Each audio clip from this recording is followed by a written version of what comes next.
Well, good afternoon, Senator. All right, good afternoon. Great to see this group. Lots of friends in this room.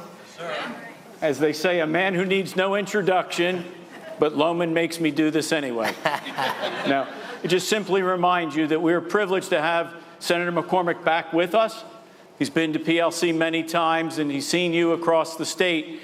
And remember that we now have in the United States Senate someone who has government experience, public service experience, work in the intelligence community, work in the private sector, and he served us in our military during the first Gulf War, ultimately retiring as a captain. For that, we thank you, sir. Thank you.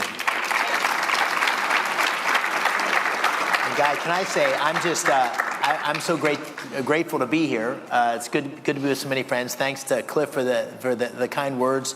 And also thanks to everybody. I say this every time. Thank you for the help of everybody in this room. I feel very privileged to have the opportunity to serve Pennsylvania. And, I lost my first campaign by 950 votes. I won the second one by 15,000 out of 7 million. So I can legitimately look out in this audience and say, I would not be here without you, and I'm grateful. So thank you very much. Thank you. And I also want to say, and some of you have mentioned this to me, but I want to say that, I'm the 54th elected senator in Pennsylvania's history. I'm the 9th senator in the history of America that went to West Point, but I have a title that my 6 daughters and wife would have never dreamed possible, which is the best dressed senator from Pennsylvania. And just think about it. I mean, this guy Fetterman, even he agrees, right? Even he agrees. So with that, let's begin. One of the first topics we need to address is the one that we see every day. On our way here, we all pass gas stations, and on the way here, and when we go home, we pay our bills. We're fortunate to have a senator, Senator McCormick, that has been talking about the need for America to be energy independent, but more importantly, for Pennsylvania to lead the way. In fact, you've held conferences that were so important, even the president showed up.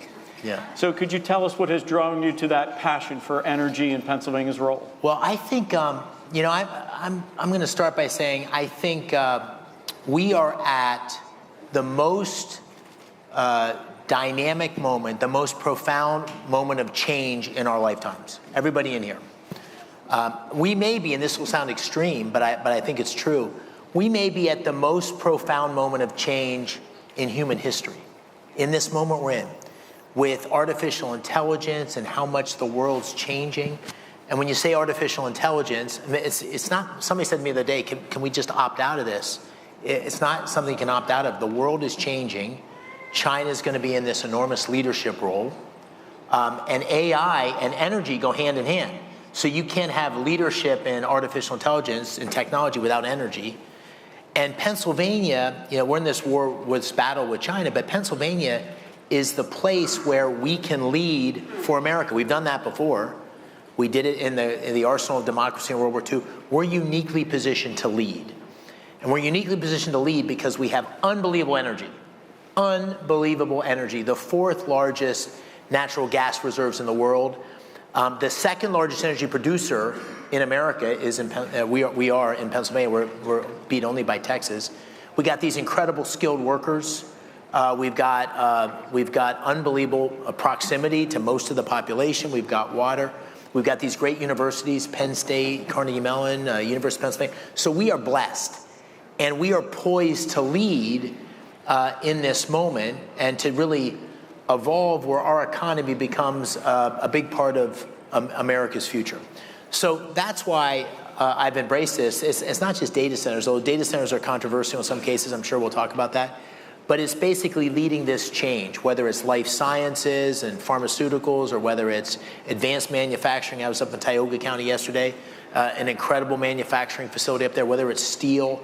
America is poised to lead, and Pennsylvania is poised to lead. Now, the problem is that President Trump inherited a really terrible economy that had the highest inflation in 50 years, that had job loss, where the job growth that happened under Joe Biden was in the government. It wasn't private sector growth. So it's taken a while to get that straight. And so we've got this challenge. where I can look at you and I can go through all the numbers, and I will briefly. The economy is getting better. It's getting better over the last year than it has under the 4 years of Joe Biden, and it's still not good enough. Energy prices are still too high, healthcare costs are still too high, housing is still too high. So if you look at, for example, inflation during Biden, it was 5% a year. Prices went up every year 5%. Now they're going up every year 2.5%. It's half of what it was. And during Joe Biden, wages went up by about 2% a year. Now they're going up 4% a year. So the average person has money in their pocket, more than they did. And what's happening now with this Working Families Tax Cut Act, all those tax provisions, no tax on tip, no tax on overtime, the child care tax credit, all of those things are going to put more money in people's pockets.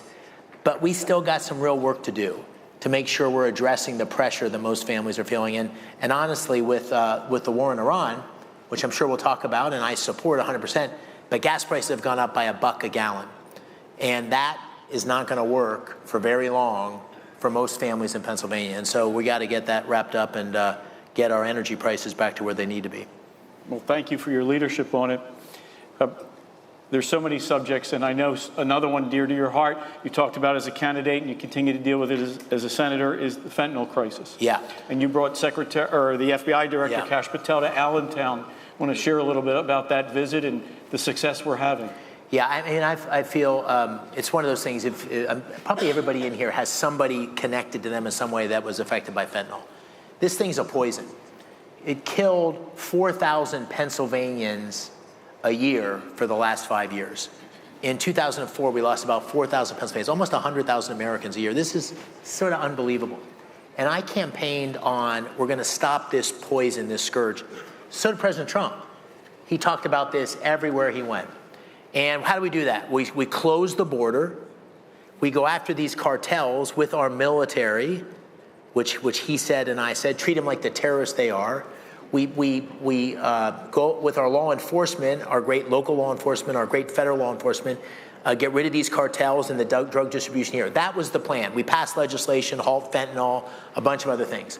So I had the director of the FBI come to Allentown last week, and the reason is it's working. It's working, right? We had all the law enforcement in a conference room. We had a bunch of fentanyl families, and the 2025 numbers, preliminary, they're not final yet, but it looks like 1,600 people died in 2025 from fentanyl in Pennsylvania, mostly kids, compared to 4,000 the year before. That is that's leadership. That's the leadership of the president, the leadership of the FBI director, leadership of Dave Sunday, David Metcalf. This is a team sport to kill this. And 1,600 is 1,600 too many. It's completely unacceptable. If you've ever sat with a fentanyl family, it's like you want to rip your heart out. It is the worst thing ever. So we're going to go after these people more and more. And there's a bunch of boats in the bottom of the ocean, and there's a bunch of dead terrorists, cartel terrorists, which there should be. So when Pete Hegseth talks about no quarter, when I think about these drug cartels and the people poisoning our kids, that's where I think about no quarter. So we got to keep the pressure on, but it is working. And so I'm really proud of that, proud of what the president's done on that. And that was the first piece of legislation that I introduced, was fentanyl legislation. And the co-sponsor was a guy named Fetterman. And we talked about it, and we said, listen, we agree that we can't have Pennsylvania kids dying from fentanyl. Not bad for a guy in a hoodie. Yeah, not bad for a guy in a hoodie, that's right. So that's a story of hope. And another story of hope where you've been a leader, and something you and I have had the chance to work on, is school choice. Yeah. You came to this as an issue you believed in, and then said, but I want to learn more. So you visited schools. I know that we've traveled around the state and the cities, and even went to Kensington to meet with parents and educators. Ultimately led you to be the co-sponsor of what is now the federal education tax credit. It passed, right? We got it done. We got it done. Yeah, but there's a hitch here in Pennsylvania. There's a hitch, and this is Guy. This is one of these issues which sort of lays bare who the Democrats really are and what they're really about versus Republicans. And this is an issue when I'm not going to have anybody tell me that we got less compassion than Democrats, that we want less opportunity for kids than Democrats, that we want more opportunity for minorities in Philadelphia. No, we are the party that wants to support true opportunity. And that doesn't mean handing things out. That means giving people the opportunity to live the American dream. No matter where you start, you have the opportunity if you're a child in Pennsylvania or in America. And school choice is the magic that allows that to happen. It gives parents and kids an opportunity to pick a school that's best for them. But the real thing it does, it reforms education, because it creates competition where people get to decide, and they're going to decide what's best for them. And the schools that are terrible, where the teachers are terrible, that don't pay attention, will die. And that's what we want. We want excellence to rise. We want opportunity to rise. Nobody gets a handout. Everybody gets opportunity. That's what school choice is all about. And the president campaigned on this. And in the Working Families Tax Cut Act, we put in a tax provision that allows you to donate $1,700 tax-free to school choice. But for a state to be eligible, they have to opt in. Now, just to put this in perspective, this is all new money. So this doesn't take a single dollar away from anybody. It adds new money that didn't exist otherwise. Guess who's opposed to it? The teachers' unions. The teachers' unions are opposed to this. Why is it? Because it creates competition, it creates pressure. And so this is a perfect example. What are we for? And our state has not yet opted in. And I've talked to the governor about it. I've encouraged him to do it. I've written an op-ed in the Philadelphia Inquirer. But this is an example of an opportunity where Pennsylvania needs to lead. Our governor needs to lead. The federal government and President Trump have already led to create this opportunity. But if we really care about kids having opportunity and prospering and be able to compete in this world that's changing so quickly, this is the best way to do it. And I'm excited about it. But man, what a disgrace if all of us donate money or people donate money and Pennsylvania kids don't get to take advantage of it. So it's a real opportunity, but we haven't seized it yet. I'll say this. You didn't say this. I just find it curious that the governors of California, Illinois, and Pennsylvania are among the three. They're down to 17 states. What do they have in common, Guy? Something. Is there something? I don't know. They keep bumping into each other in Iowa and New Hampshire. It's a head scratcher. One of the stories that you've told, I'm not sure everybody's here, but we go back to 2 years ago, the event in Butler. You were there. You were at the event. And if you would share what is now something we can smile about, that maybe at the time we couldn't, but your firsthand account. Well, it comes up. The Butler story comes up over and over again, because you think about in iconic moments in history. This is one of those moments where, had the bullet gone half an inch the other direction, it would have been a catastrophe for the country. And I had a firsthand seat there because the president asked me to speak at Butler, so I went and gave a speech, and probably some in the audience were there. There was probably 11 or 12,000 people there. The president said 100,000. I think it was probably less than 100, but maybe more than 11 or 12. And he asked to see me, so I spoke, and then he came in, and I sat there and had a chat with him. We talked about my race, and he said, "Thanks, I got to go up." So I walked out into the audience. I was in the front row, and he went up and spoke. So I was the last person that spoke to him, and I went out there, and I think I was on his mind because we had just spoken. So he did something he doesn't normally do. He got into his speech for 5 minutes, and he goes, "And we got to win this Senate seat." Usually he brings people up at the end. He goes, "We got to win this Senate seat. Dave McCormick got to win. Dave McCormick, where are you?" I was in the front row. I was right in this, where this close as this table. He said, "Come on up." So I walked up on the stage, and I got, I don't know, as close as this table to the podium. And he goes, wait. I got to talk about the border. Wow. Go back down. And so he said this in front of the whole audience. So I sort of did the sheepish walk back to my seat, and I sat back down, and I was right in the front row. And within a minute or two, the shooting started. That was divine intervention. Divine intervention. And he dropped.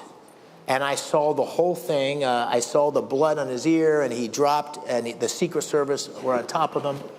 And it was just imagine you're standing next to the convertible when JFK gets shot. That's what it was like. And he gets up, and in this remarkable thing, I was at a farmer's breakfast this morning. A bunch of kids had the T-shirt on with that iconic photo. fight, fight, fight. It was unbelievable. And those who were there, the most remarkable thing is nobody panicked. In fact, they started to chant USA. Nobody panicked. Imagine when there's a shooting at a concert or some big event, people scramble. There was none of that. It was calm. And we were all hunkered down. We didn't know if the shooting was done. I thought there were 2 shooters when it started. And sadly, Corey Compratore was right behind me, so I could see somebody was hit. I didn't know who it was, but they were trying to get him out. So it was a very, shocking moment. And the president was remarkable in the moment. And so my kids were freaked out. They couldn't get us because the cell coverage was overwhelmed. And I finally got home and I was safe. And the next morning we woke up and it was all over the news. Of course, every minute was about the president being shot. And I thought, I was the last person I saw. I'm going to give him a call. And so I called him about 1 o'clock in the afternoon on that day after I called him. And of course he picks up, it's amazing. He picks up. I said, Mr. President, I'm so glad you're okay. I was such a scary moment. He said, thank you. And I said, and I really mean this. I've seen people get shot at in the military. I've seen people in combat. It's a rare person. Most people stay in the fetal position. It's a rare person that stands up and shows that courage to say, it was amazing, right? And it was absolutely amazing. And he said very, very soberly, he said, Dave, it was unbelievable. Another minute. And it was like he was worried about my family and my kids. Another minute, and you'd have been right up there with me. Another minute. And I thought, God, he's saying I could have got shot too. He said, another minute, and you'd have been in prime time. You'd have won this race right there. Hands down, you'd have won it. The race would have been over. You'd have been in prime time. And I'm like, And my wife, of course, is sitting next to me. I'm on speaker. She's listening to this whole thing. And I just said, Mr. President, I never had thought about it that way. That's a good point.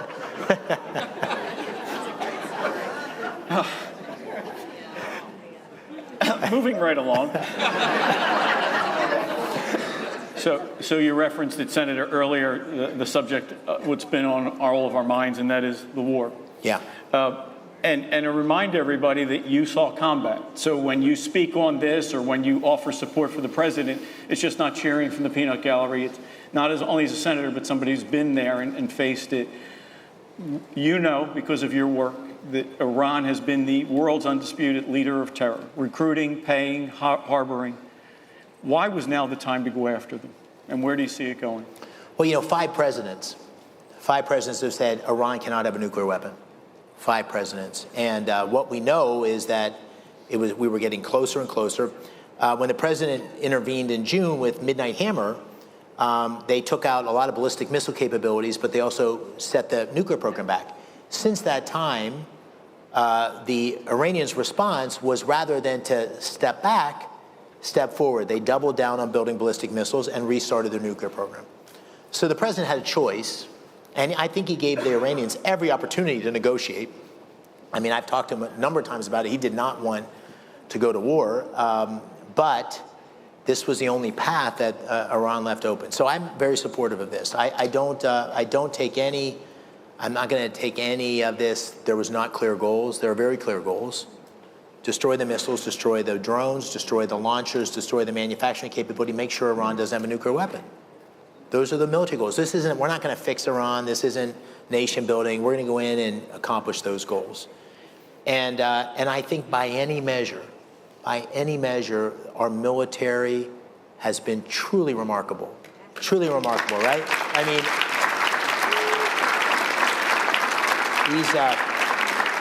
These young men and women, and we're at the 6-week point. The Gulf War that I was part of was 6 weeks of the same length, and what's been accomplished during these 6 weeks is unmatched in human history. The morning after the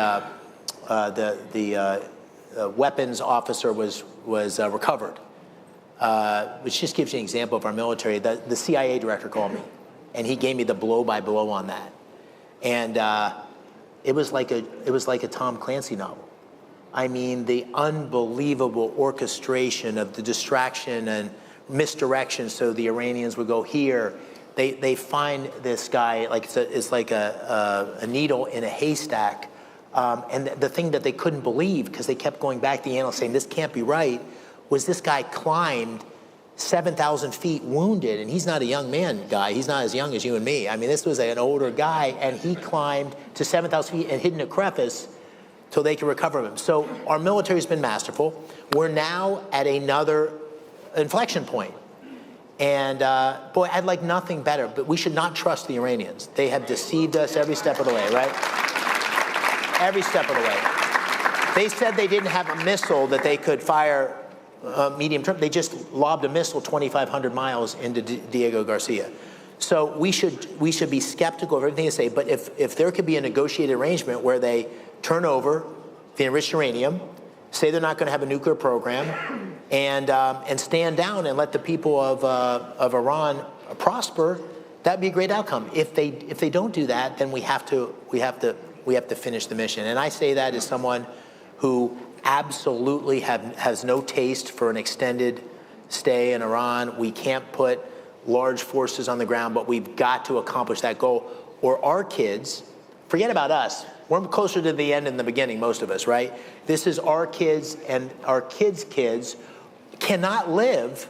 We cannot live in a world where Iran, a country led by a bunch of radicals, says they want to kill the great Satan and has a nuclear weapon that can do it. Like, that's just not a world we can live in. And so I applaud the president. It's tough to do these hard things. Now we got to finish the job and get our young men and women home. And regarding the strait and the supply of energy and oil, I mean, how do we fix that so that we're not paying $4.50 at the pump? Yeah, listen, it's there's a couple things that come away from this. Number one, thank God the president had doubled down on energy dominance. So this is hurting us. It's devastating to China and Europe and other places. So we need to have energy capability at home so we're not dependent on anybody. That's the first thing. And we're on that path. We're already a net energy exporter by a lot, but there's certain things we're dependent on. The less dependent we are, the better. It's a good example is fertilizer. Fertilizers, I was just with a bunch of farmers, fertilizer went up 60%. We need to have fertilizer capability at home because we can't be dependent on the rest of the world. The second thing is we need to use our military capability if they don't open the strait in a very targeted way to do that. And we can, and we'll have lots of allies that will help us do that. I'm in regular contact with the Gulf countries. There's going to be a lot of support if we can't get through this peaceful negotiation to get the strait open. It's a 21-mile strip. There is mining there, but we can clear up the mining. And ultimately, we just need the capability to make sure we're knocking down the drones and ballistic missiles, and we've eliminated most of those. So I'm not saying it would be easy, but we have the capability to do this militarily if we need to.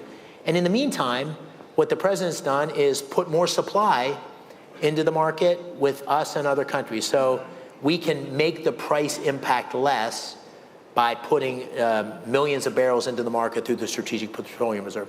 But the only way we're going to get energy markets back to normal is finish the job. And the sooner we finish it, the sooner we can get on with worrying about other things. And I know as for the president, I spoke with him about this over the weekend. And I know he's committed. He's absolutely no taste for quagmire, right. No taste for long-term commitment, but he wants to get the job done. Well, thank you. That's a very thoughtful walkthrough of the issue, and we're all looking forward to that.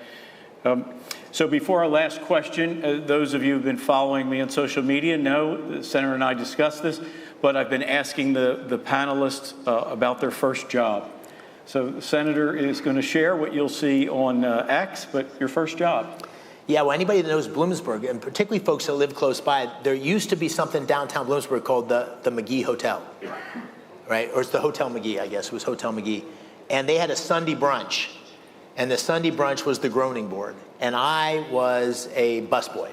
And so I'd have football games Saturday night, and I'd get out of bed at 4:30 on Sunday morning, and I'd be all stiff and could hardly walk. And I was go down and help the pastry chef make the pastries for the groaning board. So my job for the first till 4:30 till 8 was that, and then I was the busboy for the rest of the day. And the good news on that is you kind of get to meet and know everybody. And it was a great thing. The other job I had at the same time was a paper boy. And my brother and I had paper routes. He had the paper route after me, and they always used to, the people on the paper route used to tell my dad, Those two boys are very different because my brother is a businessman, very successful, and he would go place by place. Every week he'd collect, no time for small talk, got to get the money, go on to the next place. And I would only collect when I needed money for the movies or something like that. And when I'd collect, it was a lengthy process because I'd come in, I'd have the money, I was unorganized, the money would be falling out of my pocket, I'd sit down, I'd have cookies, I'd meet all the neighbors.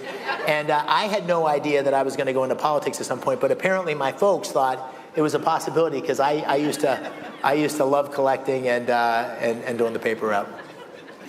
I empathize. I delivered the evening bulletin and was a busboy at Ralph's down in the Italian market. There you go.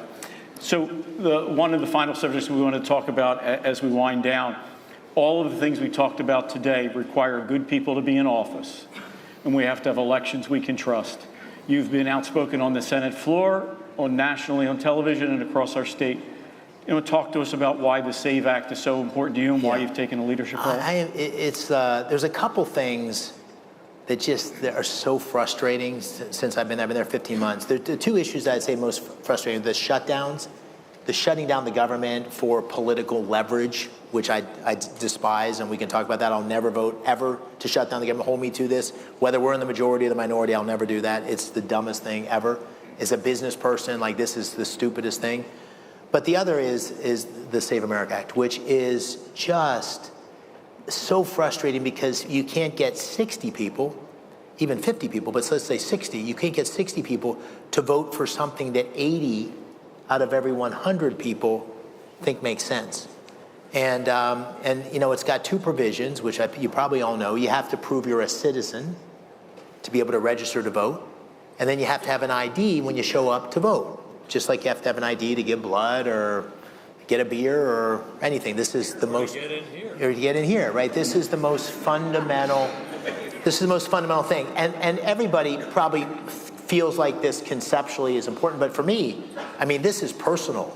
I lost by 950 votes. I won by 15,000 votes out of 7 million. A few, and people were trying to cheat. We have the videotape in Bucks County of the counting. So the idea that when Democrats say this is rare, it doesn't have to be that prevalent to change an election and change the course of history. So it's so fundamental, and it's so frustrating because what happens is there's a lot of misinformation about it. The misinformation about this is that it'll hurt certain groups, it'll hurt minorities, it'll hurt divorced women because their name changed. Go read the bill. I've given multiple speeches in the middle of the night on the floor. Basically, it has all sorts of provisions to allow multiple ways to show you're a citizen. You can literally sign an affidavit to say you're a citizen, have somebody witness it, and then you're held accountable. You're liable for breaking the law if it's not true. It has multiple forms of ID. So this is nonsense. It's complete nonsense. This is common sense that most Pennsylvanians, and you have to ask yourself, I always try to think the best of people, you have to ask yourself, why are the Democrats so fundamentally opposed to something that seems so common sense? And I think the simple answer is that they think there's a huge benefit in elections for our illegal population growing, and which is why the border policies are as they are, and the possibility of some segment of our illegal population voting. And the other data point, the other tell here, is look what they did with the census. So you all, if you don't know this, you should all know this. So the census, the way it works under Joe Biden, they counted illegal immigrants in the census. So if you're in New York and 500,000 people get counted that are illegal, that affects how many congressional seats New York gets. New York's all blue. So New York gets another congressional seat. When we are a majority in the House by a couple seats, that makes all the difference. When we're a 53 majority Senate, 15,000 votes, and you have Bob Casey for another term, right? This could not be more fundamental. We cannot let go of it. We have to keep pushing. I've been a big supporter of this notion of a talking filibuster. Force the Democrats to get out there. Make them defend for the American people on TV. Why? So, listen, there's lots of conversations. There's lots of provisions that may get captured in other ways. But just know that it's not something, I'm not promising it's going to get passed. What I am promising is I'm not going to stop fighting and making sure that everybody, I'm going to be that burr in the saddle that everybody keeps saying, God, this guy will not shut up, because it's so fundamental and important, particularly in places like Pennsylvania. Well, thank you.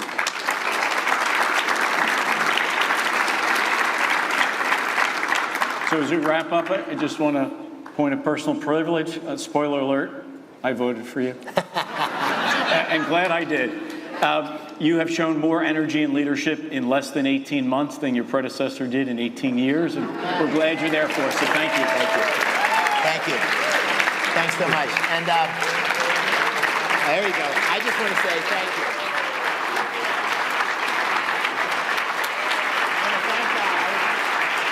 I want to thank you all, and I want to leave you with one thought, and it's so important always, but in this moment, which is, there's this great, William F. Buckley has this great line about being American is the greatest privilege in the world, because you have all the blessings of America, but it's also a huge responsibility that each of us have to do everything we can to keep it that way. And that's what I'm trying to do. That's what all of you are doing. Thank you for what you're doing to support people like me. Thank you for what you're doing for the country. We appreciate it. Thank you, guys. Thank you.